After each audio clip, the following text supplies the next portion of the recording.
السلام علیکم ورحمۃ اللہ وبرکاتہ۔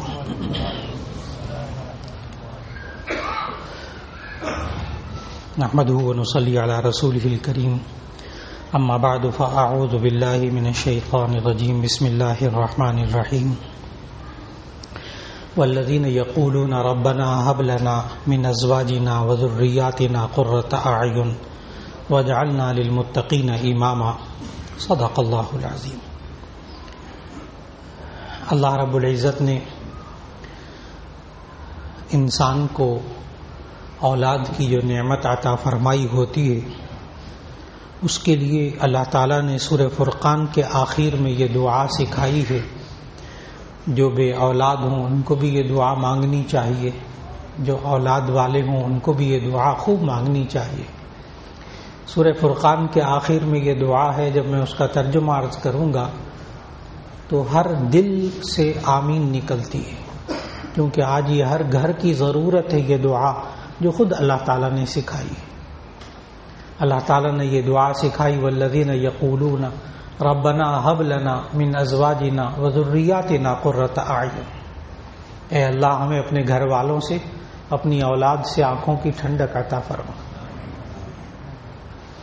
آج انسان دنیا کی ہر چیز گھر میں جمع کر لے، ہر سہولت جمع کر لے، پیسہ کما لے، گھر اچھا بنا لے، سواری اچھی آ جائے، سب کچھ چیزیں موجود ہوں، لیکن اولاد سے اور گھر والوں سے آنکھوں کی ٹھنڈک نہ ملے تو انسان کو یہ سب چیزیں مٹی نظر آتی، بالکل بیکار نظر آتی۔ اور اگر وہی انسان جس طرح بھی زندگی گزار رہا ہو، کم مال و دولت ہو، کم چیزیں ہوں یا زیادہ ہوں، لیکن اولاد سے اور گھر والوں سے آنکھوں کی ٹھنڈک نصیب ہو جائے تو یہ دنیا کی آج بہت بڑی نعمت ہے اس انسان کے لیے۔ یہ انسان جب کسی مشین سے ٹھنڈک حاصل کرنا چاہتا ہے تو اس انسان کا ایک طریقہ یہ ہوتا ہے کہ مشین بنانے والے کی ہدایات پر عمل کرتا ہے۔ اب سردی کا موسم شروع ہو رہا ہے، لوگوں نے ایئر کنڈیشن بند کر دیے۔ جب گرمی کا موسم آتا ہے ہم ایئر کنڈیشن سے ٹھنڈک حاصل کرنا چاہتے ہیں تو ہم اس ایئر کنڈیشن بنانے والے کی ہدایات پر بہت عمل کرتے ہیں۔ کیسی بجلی لگانی ہے، کتنا اونچا لگانا ہے، کس سائٹ پہ لگانا ہے، بڑا باریک بینی سے خیال کرتے ہیں جب ہم ایک مشین سے ٹھنڈک حاصل کرنا چاہتے ہیں۔ لیکن جب ہم ایک اولاد سے آنکھوں کی ٹھنڈک چاہتے ہیں، اپنے گھر والوں سے آنکھوں کی ٹھنڈک چاہتے ہیں، اس کے لیے صرف ایک طریقہ ہے کہ جس نے گھر والوں کو بنایا، جس نے بچوں کو بنایا، جو بچوں کا بھی خالق ہے، گھر والوں کا بھی خالق ہے، اس نے ان دونوں مشینوں کو کیسے چلانے کو کہا تاکہ ان سے ٹھنڈک مل جائے، اولاد سے، بچوں اور بچیوں سے ٹھنڈک مل جائے۔ تو صرف اس کا ایک طریقہ ہے کہ اللہ اور اس کے رسول صلی اللہ علیہ وسلم کے طریقوں کے مطابق اپنی اولاد کی پرورش کی جائے، ورنہ اولاد سے، گھر والوں سے آنکھوں کی ٹھنڈک نہیں ملا کرتی۔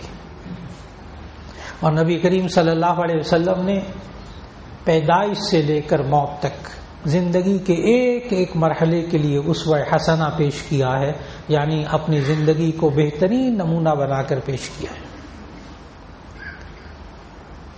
کاش کہ جب بچے انسان کے جوان ہو جائیں، بچیاں جوان ہو جائیں تو باپ اور ماں اپنی بچوں اور بچیوں کے سامنے یہ کہہ سکیں کہ بیٹا ہم نے آپ کی پرورش اللہ اور اس کے رسول صلی اللہ علیہ وسلم کے کہنے کے مطابق کی ہے، کبھی ان کے حکم کی خلاف ورزی نہیں کی آپ کی پرورش میں۔ لیکن اس کے لیے ماں باپ کو آگاہ ہونا بہت ضروری ہے کہ ماں باپ شروع سے لے کر آخر تک سمجھتے ہوں اب یہ بچہ ہے، پیدا ہوا ہے، اب ہماری کیا ذمہ داریاں، اب یہ بولنے لگا ہے، چلنے لگا ہے، ہماری کیا ذمہ داریاں اللہ اور اس کے رسول صلی اللہ علیہ وسلم نے بتائی ہیں، اب یہ جوان ہو گیا ہے، اب اس کی کیا ذمہ داریاں ہیں۔ چنانچہ اسوہ حسنہ سے ایک ایک مرحلہ آہستہ آہستہ جمعے کے ان بیانات میں عرض کرنا مقصود ہے۔ نبی کریم صلی اللہ علیہ وسلم نے جب بچہ یا بچی دنیا میں آئے تو فوراً بعد ایک بات کا حکم دیا کہ اس کے دائیں کان میں اذان کہی جائے، بائیں کان میں اقامت کہی جائے. یہ سنت ہے، دائیں کان میں اذان اور بائیں کان میں اقامت. ایک وقت تھا لوگ کہتے تھے، بڑے پڑھے لکھے لوگ بھی کہتے تھے کہ جی یہ بچہ ہے چھوٹا سا، اس کو کیا پتا اذان کیا ہوتی ہے، اقامت کیا ہوتی ہے، تو اذان کا کیا فائدہ. ایک وقت تھا لوگ کہتے تھے، اب نہیں. اب سائنس نے بہت ترقی کر لی. اب تو سائنس یہاں تک کہتی ہے بچے کی پیدائش کی بعد کی بات ہے، جو ماں اس کی پیدائش سے پہلے جو ماں کا مزاج ہوتا ہے وہ بچے میں آتا ہے. ماں ان دنوں میں زیادہ غصہ کرے تو بچہ غصیلا پیدا ہوتا ہے. اب تو 10-12 سال کا جب بچہ ہو جاتا ہے اس میں کوئی بیماری نکلتی ہے تو بڑے بڑے ڈاکٹر کہتے ہیں کہ اس نے ماں نے پیدائش سے پہلے فلاں دوائی کھائی ہوگی جس کا یہ اثر ہوا ہے. اب تو سائنس یہاں تک پہنچ گئی کہ اس بچے کے اوپر، اس بچے کے دنیا میں آنے سے پہلے ماں کے اعمال کا اثر بچے کے اوپر آتا ہے. بہت تفصیلات ہیں اس میں، یہ پوری سائنس ہے کہ ماں کو اپنا وقت کیسا گزارنا چاہیے تاکہ اس کے بچے کے اندر یہ خوبیاں پیدا ہوں.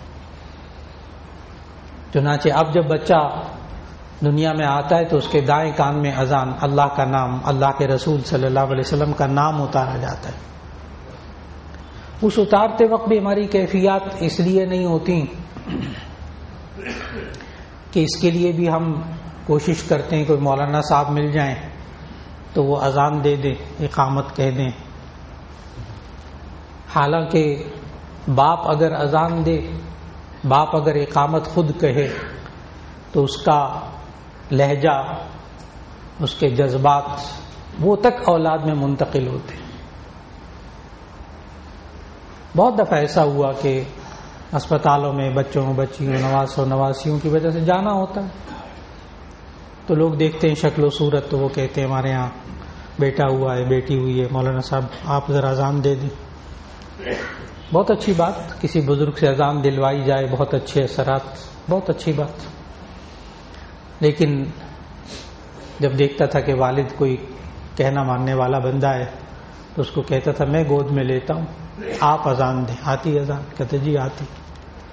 بہت دفعہ ایسا ہوا کہ گود میں بچے کو لیا، میں نے کہا دم بھی کروں گا، دعا بھی کروں گا، لیکن اذان آپ نے. یقین جانے کہ مجھے ایک باپ بھی ایسا نہیں ملا کہ جو اپنے بچے یا بچی کی کان میں اذان دے رہا ہو اور وہ رویا نہ ہو. ایک بھی نہیں ملا. جذبات ہوتے ہیں اس وقت کہ یہ میری اولاد ہے، یہ بڑی ہوگی، اس کے کان میں اللہ اور اس کے رسول کی آواز اتار رہا ہوں.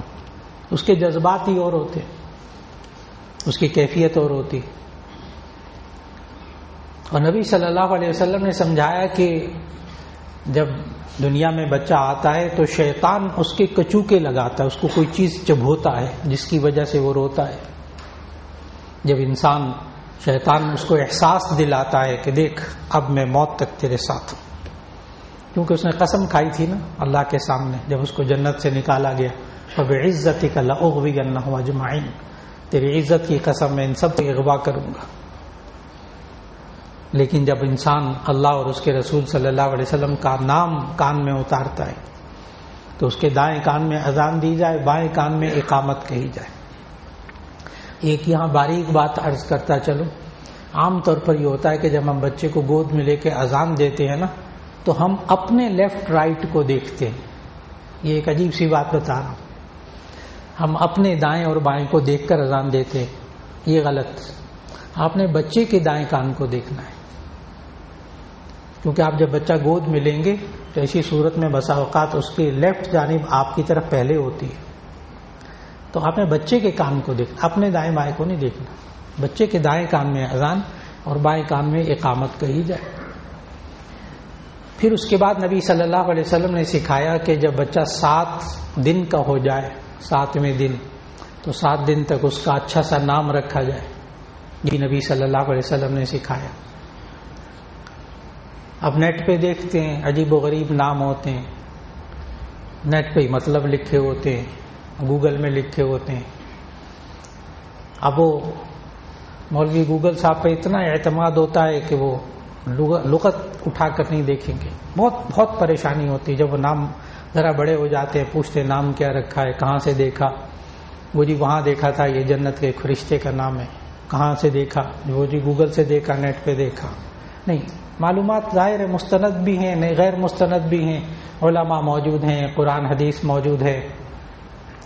نبی کریم صلی اللہ علیہ وسلم نے کچھ رہنمائی دی ہے، اصول بتائے ہیں کہ کون سے نام اچھے ہوتے ہیں.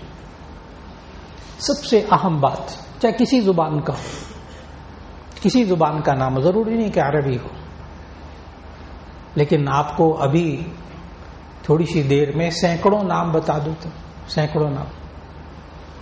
دیکھیے 99 نام اللہ تعالیٰ کے ہیں، ان کے شروع میں عبد لگا دیں، وہ آپ بچے کا نام رکھ سکتے. نبی صلی اللہ علیہ وسلم کے صفاتی نام 99 قرآن مجید کے دونوں طرف لکھے ہوئے ہوتے ہیں. اللہ تعالیٰ کے بھی 99 نام ہوتے ہیں، اس میں عبد لگا دیں، وہ نام رکھے جا سکتے.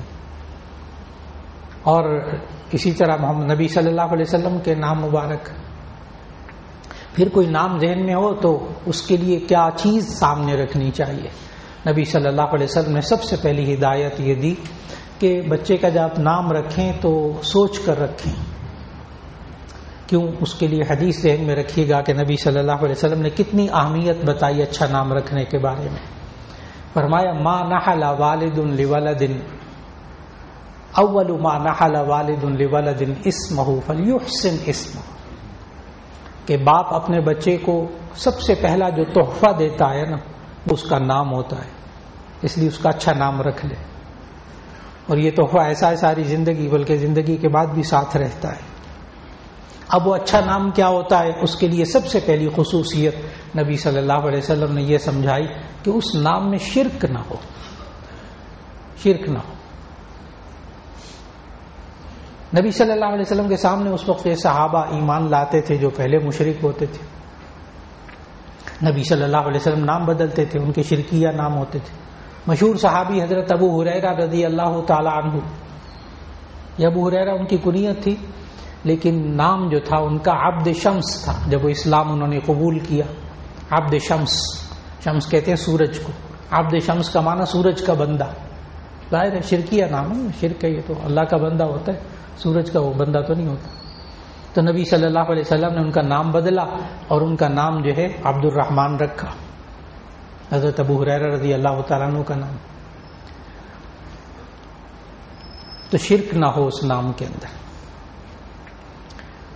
دوسری بات نبی صلی اللہ علیہ وسلم نے یہ سمجھائی کہ اس نام کا مطلب اچھا ہو. جیسے ایک صحابی ہیں، وہ اسلام لائے تو ان کا نام تھا مرہ، میم رے گول ہے، مرہ. مرہ کا معنی ہوتا ہے کڑوا. تو نبی صلی اللہ علیہ وسلم نے کہا نام بدلو، یہ تو مومن تو کڑوا نہیں ہوتا. تو ایمان لانے کے بعد ان کا نام بدلا. ایک خاتون تھی، ایک لڑکی، وہ اسلام انہوں نے قبول کیا تو ان کا نام تھا عاصیہ، عین الف صاد یہ ہے عاصیہ. اس کا معنی ہوتا ہے نافرمان عورت. عاصیہ نافرمان. ایک عاصیہ ہوتا ہے الف سین یہ ہے، وہ نام ٹھیک ہے، اس کا معنی ہوتا ہے آرزو رکھنے والی، وہ نام ٹھیک.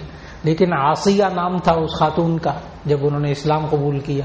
تو نبی صلی اللہ علیہ وسلم نے فرمایا کہ مومن عورت تو نافرمان نہیں ہوتی. تو اس کا نام جمیلہ رکھا، خوبصورت عورت، جمیلہ نام رکھا. تو نبی صلی اللہ علیہ وسلم نے دوسری چیز کیا بتائی کہ نام کا مطلب اچھا ہو. پھر اس کے بعد نبی صلی اللہ علیہ وسلم نے ایک اور بات بھی سکھائی کہ وہ غیر مسلموں کی پہچان نہ ہو. وہ نام آپ نام لیں تو کہیں وہ غیر مسلم محسوس نہ ہو. اگرچہ وہ نام گزشتہ انبیاء میں، آسمانی کتابوں میں انبیاء کا نام ہونا، تب بھی وہ بچوں کا نام نہیں رکھنا. گزشتہ آسمانی کتابوں میں اگر وہ نبی کا نام بھی ہو تب بھی اس سے بچنا ہے. اس کی مثال دینے لگا. جیسے داؤد علیہ السلام، داؤد علیہ السلام، اب بائبل پہ ان کا نام ہے ڈیوڈ. ڈیوڈ، آپ بچے کا نام داؤد تو رکھ سکتے ہیں، ڈیوڈ نہیں رکھ سکتے. نبی کا نام آیا، گزشتہ آسمانی کتابوں میں. لیکن چونکہ یہ غیر مسلموں کی پہچان، آپ نہیں نام رکھیں گے. اسی طرح یوسف یہ نبی کا نام، لیکن بائبل کی زبان میں اس کو جوزف کہتے ہیں. جوزف، آپ اپنے مسلمان بچوں کا نام جوزف نہیں رکھیں گے، یوسف رکھیں گے، اگر یہ جوزف نبی کا نام بائبل کے مطابق. اسحاق علیہ السلام، آپ اپنے بچے کا نام اسحاق رکھ لیں، لیکن آئزک نہیں رکھیں گے. آئزک بائبل میں اسحاق علیہ السلام کو کہتے ہیں. سلیمان علیہ السلام نام رکھیں سلیمان، لیکن بائبل کی زبان میں ان کو سولومن کہتے ہیں. سولومن آپ نہیں نام رکھیں گے. تو میں نے عرض کیا کہ اگرچہ نبی کا نام ہو لیکن اس سے غیر مسلم پہچانا جاتا ہے، تو ایسی صورت میں آپ وہ نام بھی نہیں رکھیں گے. یہ نبی صلی اللہ علیہ وسلم 3 ہدایات دی. نمبر 1 اس میں شرک نہ ہو، نمبر 2 اس کا مطلب اچھا ہو، نمبر 3 اس سے غیر مسلم کی پہچان نہ ہو. یہ 3 اصول نبی صلی اللہ علیہ وسلم نے سمجھائے. پھر اچھے نام خود نبی صلی اللہ علیہ وسلم نے بتائے کہ مجھے جو پسندیدہ نام ہے وہ عبداللہ ہے، عبد الرحمن ہے. جی آپ رکھ سکتے، لیکن نبی صلی اللہ علیہ وسلم نے اپنے بچوں کے نام یہ نہیں رکھے تاکہ ساری امت ہی کہیں عبداللہ عبد الرحمن ہی نہ ہو جائے. نبی صلی اللہ علیہ وسلم اپنے بچوں کے نام بدل کے رکھے. کوشش ہو کہ کم از کم نزدیک نام نہ ہو. تو انبیاء کے نام رکھ سکتے ہیں، اللہ تعالیٰ کے ناموں کے شروع میں لفظ عبد لگا کر نام رکھ سکتے ہیں بچوں کے. اسی طرح بچیوں کے لغت میں دیکھ لیا جائے. ضروری نہیں کہ عربی کے ہوں، ضروری نہیں. اب یوسف ہے، عربی زبان کا نام نہیں ہے، عبرانی زبان کا نام ہے. یوسف عبرانی زبان کا، عربی میں لفظ کوئی نہیں ہے، لیکن جائز. تو آپ کسی بھی زبان کا نام رکھ سکتے ہیں. آپ پنجابی میں زبان نام رکھ سکتے ہیں، آپ سرائکی میں نام رکھ سکتے ہیں، آپ فارسی میں نام رکھ سکتے ہیں، عربی میں نام رکھ سکتے ہیں. صحابہ اتنے سارے ماشاءاللہ، ان کے نام رکھ سکتے ہیں. بٹ بیٹیاں ازواج مطہرات کے نام رکھ سکتے ہیں. میں نے پنجابی اور سرائکی کا جو ذکر کر رہا ہوں وہ اس لیے کہ بس اوقات علاقائی طور پر نام رکھ دیے جاتے ہیں، ان کا مطلب اچھا ہوتا ہے. جیسے ہم عربی میں کہتے ہیں عطا اللہ عربی میں کہتے ہیں، لیکن جب پنجابی میں آپ اس کا ترجمہ کرتے ہیں عطا اللہ کا، تو اس کا ترجمہ ہوتا ہے اللہ دیتا. بالکل ٹھیک، نام رکھ سکتے ہیں پنجابی میں. اور اگر سرائکی میں نام رکھیں، عطا اللہ کا ترجمہ کریں سرائکی میں، تو اللہ ڈیوایا تو بھی ٹھیک ہے. آپ اپنی زبان میں نام رکھنا چاہے رکھ سکتے ہیں، لیکن مطلب اچھا ہو. اس لیے بچوں کے نام رکھتے وقت یہ ضرور رکھیں ذہن میں کہ اس کا مطلب اچھا ہو اور شرکیہ اس میں نام نہ ہو، کیونکہ آپ اپنے بچوں کو ایک پہچان دینا چاہتے ہیں. باقی رہا یہ کہ جناب آپ فلاں دن یہ پیدا ہوا، فلاں تاریخ کو پیدا ہوا، ماں کا یہ نام ہے اور باپ کا یہ نام ہے اور دن یہ تھی، تاریخ یہ تھی، مولانا حساب لگا کر بتائیں کہ اس کا نام اچھا ہے. یہ جو حساب کتاب ہے نا، علم ابجد نمبرنگ کا جو علم ہے، یہ انسانی ذہن کی پیداوار ہے.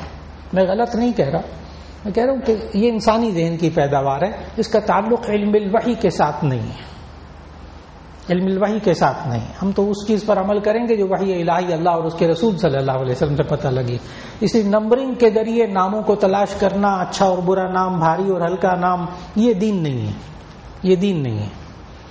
اور اسی طرح ناموں کے لیے یہ کہنا کہ یہ بھاری نام ہوتا ہے، یہ ہلکا نام ہوتا ہے، یہ بھی دین نے نہیں سکھایا. بھاری نام ہو جس کا مطلب غلط ہو، جس کا شرکیہ نام، جس میں شرک موجود ہو، وہ ہے بھاری نام.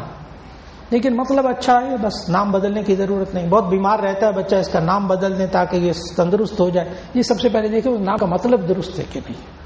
مطلب درست ہے، قرآن و سنت کے مطابق ہے، بدلنے کی ضرورت نہیں. اپنی تسلی اور اطمینان کے لیے بدلنا چاہے تو گناہ نہیں، جائز ہے نام کو بدلنا.